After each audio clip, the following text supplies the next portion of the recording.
Olá, turma, tudo bom com vocês? Como vocês sabem, eu me chamo Priscilene e eu estou aqui para falar um pouquinho para vocês a respeito dos gêneros textuais que geralmente caem nos vestibulares da segunda fase da UES, tá? Eu trouxe aqui para vocês o artigo de opinião, que, diga-se de passagem, que é o mais recorrente. Carta trouxe 3 modelos, a aberta, a de solicitação e a argumentativa, que no caso a argumentativa foi o último gênero presente em vestibular da UES presencial. Nós temos a crônica, resenha e editorial, que já caíram em vestibulares passados, em edições anteriores.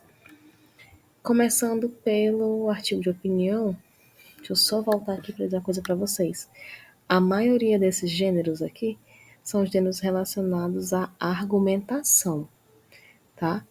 Então, quando eu falar em um texto cobrado em um vestibular, geralmente eu estou falando em um texto argumentativo, porque, de fato, preciso saber como anda o seu posicionamento a respeito de determinado assunto. Então, nós temos começando aqui o artigo de opinião, que é o mais exigido para quem fez o S semipresencial na semana anterior. Deve ter se deparado com esse gênero textual aqui, que é o artigo de opinião, foi o gênero presente na prova. O artigo de opinião é um texto que se parece muito com a dissertação argumentativa, que é aquela dissertação do Enem também, né? Principalmente do Enem. E aí tem alguns detalhes que deixam esse texto, esse gênero, diferente da dissertação do Enem. Por exemplo, ele é um texto que pode ser escrito em primeira pessoa. Ele também pode ser escrito em terceira, não tem problema. Eu tenho o uso da argumentação e persuasão, ou seja, eu preciso convencer o meu leitor a, pelo menos, ficar balançado com as minhas ideias, né?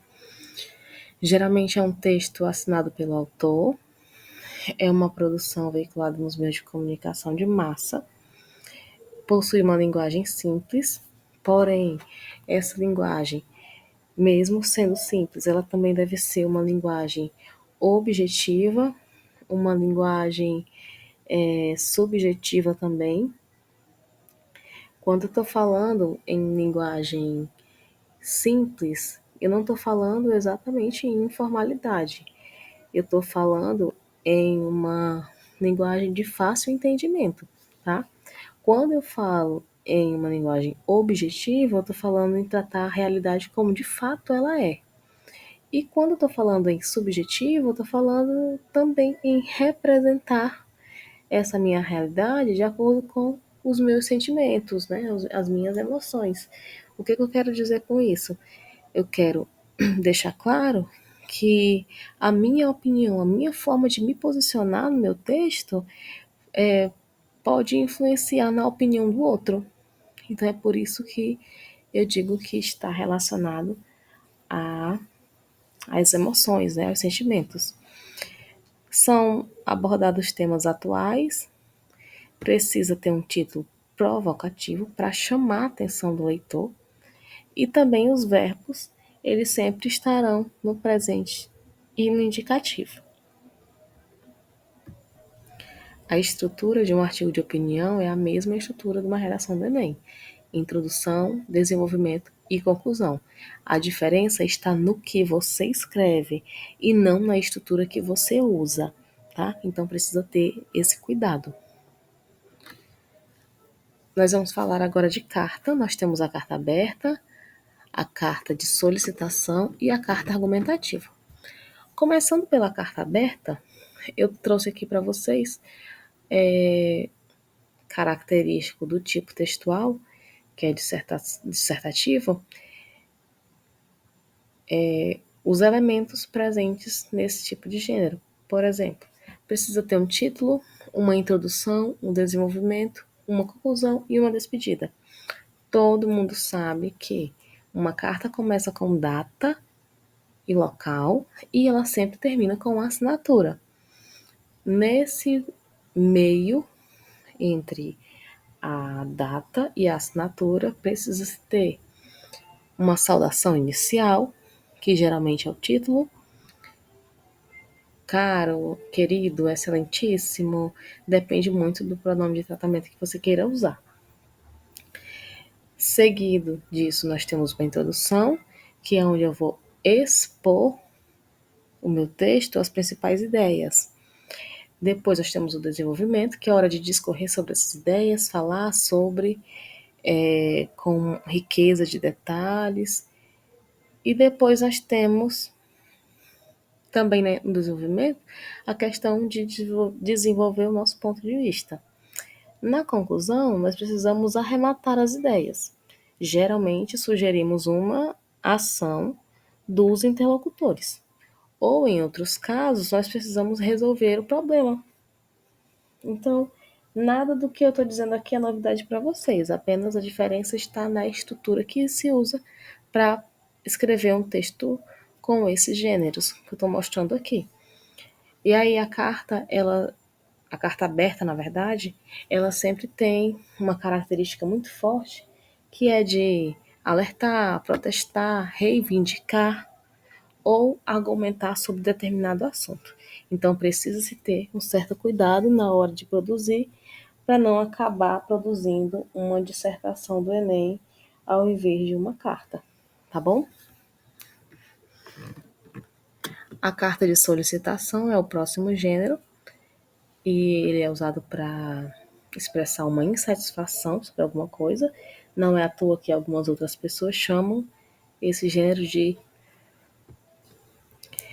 carta de reclamação, tá? Então ele pode ser chamado de carta de solicitação ou uma carta de reclamação, porque na maioria das vezes é quando a gente quer reivindicar alguma coisa a respeito de algo que não deu certo, né?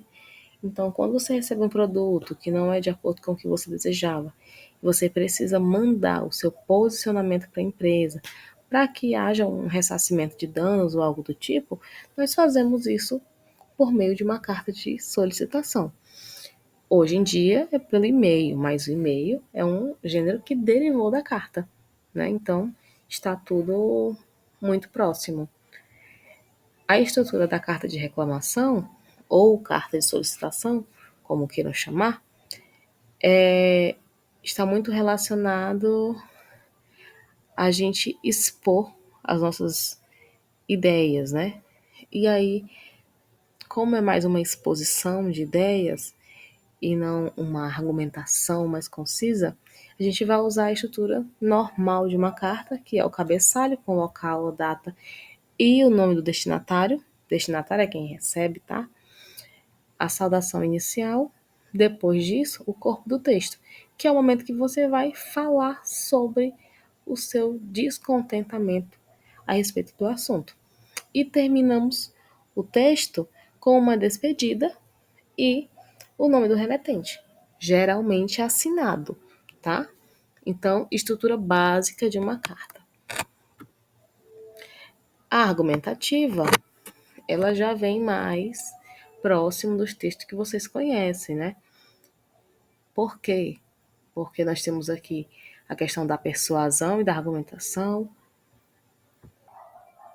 a questão também da linguagem ser clara e objetiva, né? Tratar as coisas como de fato elas são. Geralmente uma carta dessas é escrita em primeira pessoa, porque como quem faz a carta é um remetente que está se direcionando a alguém em específico, geralmente em primeira pessoa mesmo. A presença do destinatário e do remetente é muito importante, porque precisa haver essa troca. O uso dos pronomes de tratamento também é uma característica muito interessante de lembrar. Você usa lá no comecinho do texto, né? Querido fulano, caro leitor, excelentíssimo tal. Então a gente precisa saber usar os pronomes de tratamento. E no final precisa-se que haja uma assinatura, tá? Então, carta sem assinatura geralmente só acontece quando a proposta textual já exige que você não assine. A argumentação é a principal arma de convencimento, de forma que o emissor, né, que é quem escreve a carta, através do seu ponto de vista, convence o receptor. Ou seja, eu tenho aqui uma argumentação pautada em quem escreve a carta precisa convencer quem está recebendo esse texto, né? Então, o emissor tenta convencer o receptor sobre aquela opinião já formada por ele. O texto dissertativo argumentativo, que possui algumas peculiaridades. Por quê? Porque quando eu falo em uma carta, estou falando em me direcionar a alguém, então tem sempre que ter aí um receptor. Então, é um texto que tem mais essa particularidade, esse cuidado. E a linguagem utilizada pode ser formal, a depender de quem é o seu receptor, né? Ou uma linguagem informal. Mas quando eu estou falando em linguagem informal, estou falando em dizer as coisas sem tanto medo de acabar errando a gramática, né? Acabar errando algum critério gramatical. Então, informal não quer dizer que você está usando gíria em tudo quanto é lugar, não.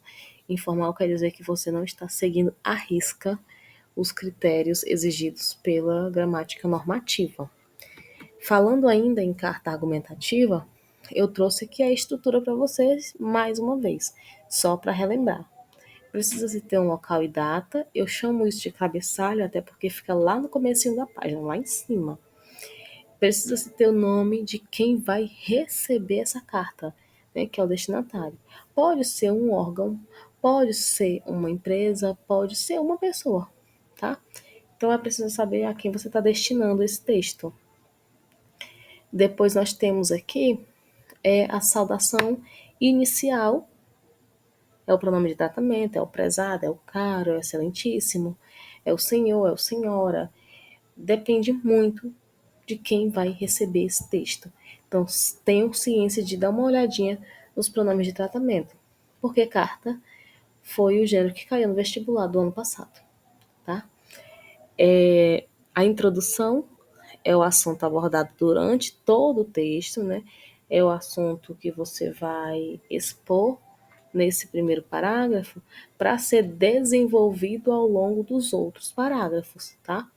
Então, introdução é onde você traz ali o tema principal do seu texto, mas você não precisa explicar nada agora, porque a explicação vem no desenvolvimento. É lá onde vocês vão argumentar, expor o ponto de vista, explorar esses pontos de vista a fim de convencer quem vai pegar o texto de vocês para fazer a leitura. Depois disso, vocês vão para a conclusão, que é fazer uma síntese das ideias. Na maioria das vezes, a gente apresenta uma proposta de produção, de produção não, perdão, gente, de solução nessa produção textual, tá? Então, é recomendado que você tenha esse cuidado também. Depois da nossa conclusão, nós temos a questão da despedida, que é uma saudação final mesmo, atenciosamente, na maioria das vezes. É a mais usada, né? Se for formal, se não for formal, pode ser um abraço, algo do tipo, que aproxime de fato você a quem vai receber o seu texto, aproxime de quem vai, na verdade, receber o texto. E depois disso, nós temos o nome do emissor, que é a assinatura final do texto, tá? Espero que tenha ficado bem claro essas questões relacionadas ao gênero textual carta, tá? As cartas de solicitação ou reclamação, carta argumentativa e carta aberta. Dando continuidade, nós temos ainda mais 3 gêneros, que é a crônica, a resenha e o editorial. Uma crônica é um texto curto, e esse texto curto, ele traz uma linguagem simples, mas que na maioria das vezes, se for um texto narrativo, ele traz o ensinamento, e se for um texto argumentativo, ele mostra um ponto de vista a fim de convencer o leitor. Vocês devem ter percebido que todos os textos que eu trouxe aqui, ele tem bem essa característica de convencer o leitor. É porque, na verdade, vocês precisam mesmo saber expor o ponto de vista de vocês, tá? Então, uma crônica, ela pode ter diferentes tipos de discurso. O discurso direto, o indireto, ou o indireto livre. O discurso direto, ele tem a marca da fala dos personagens, quando nós estamos falando em um texto com personagens, né? Então eu tenho geralmente um travessão para marcar que uma fala vai iniciar, ou aspas também, pode ser marcado assim.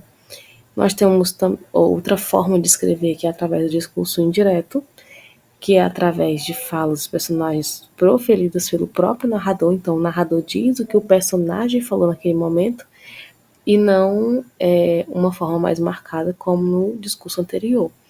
E os discursos indiretos livres é quando eu tenho a junção dos dois.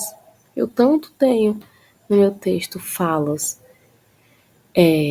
diretamente transcritas, tal qual o personagem falou, mas eu também posso ter aí uma fala do personagem embutida na fala do narrador, tá? Então, eu estou falando aqui em uma crônica que pode ser narrativa ou pode ser argumentativa. Depende muito do que a sua proposta ela está pedindo. Falando ainda em crônica, eu tenho aqui algumas características quando se tratar de uma crônica argumentativa. Eu tenho a argumentação e a persuasão, obviamente, porque todo texto argumentativo tem essa questão de persuadir mesmo. Eu tenho uma linguagem que, na maioria das vezes, é coloquial, ela é simples, ela é direta, porque é um texto mais leve. Eu tenho um texto curto. Eu tenho também um tema cotidiano e polêmico. Lembra que nós falamos sobre essa questão do cotidiano e do polêmico lá no artigo de opinião, lá no início desse vídeo? Nós temos a presença da ironia, do humor ou da crítica. Geralmente nós temos um humor meio que crítico mesmo, tá? Ele induz a reflexão, então depois de ler esse texto a gente vai ficar refletindo sobre as problemáticas abordadas nele. É um texto com subjetividade, mas também é um texto criativo. E ele tem a junção do jornalístico com o literário, porque nós temos essas questões de usar figuras de linguagens nesse tipo de texto, tá? São poucos personagens, se houver personagem, porque na maioria das vezes há personagens quando nós estamos falando de um texto narrativo. O tempo e o espaço são marcados e ele é um texto contemporâneo, tá? Estrutura, início, meio e fim. Se eu quiser ser mais específica em relação à crônica argumentativa, introdução, desenvolvimento e conclusão. Não há problema. Para finalizar, nós temos o editorial, tá? O editorial é um tipo de texto também argumentativo, mas ele é mais voltado para o jornalístico. Ele geralmente aparece nas colunas jornalísticas, tá?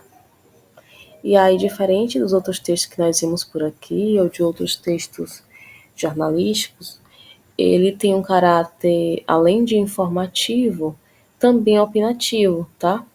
Então, a introdução vai ser a exposição do assunto, o desenvolvimento vai ser a argumentação que você vai usar, né? Você vai fazer a sua defesa do seu argumento, e na conclusão, nós vamos ter aí a finalização do texto com a opinião do autor. Eu não tenho uma solução no final do texto.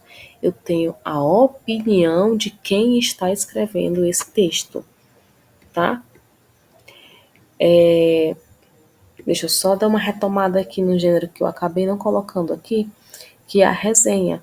A resenha crítica geralmente é quando tem um texto que nós fazemos uma determinada crítica a uma obra, geralmente um filme, um livro, uma música, tudo que nós precisamos nos posicionar a respeito, tá? Então é só uma retomada bem rápida da resenha que eu acabei não colocando o slide dela aqui, até porque o nosso vídeo se prolongar muito. E no mais, minha gente, é isso. Desejo a vocês uma boa prova, tá? Desejo que vocês alcancem os objetivos aos quais vocês estão almejando, tá bom? Um grande abraço em cada um de vocês e até mais.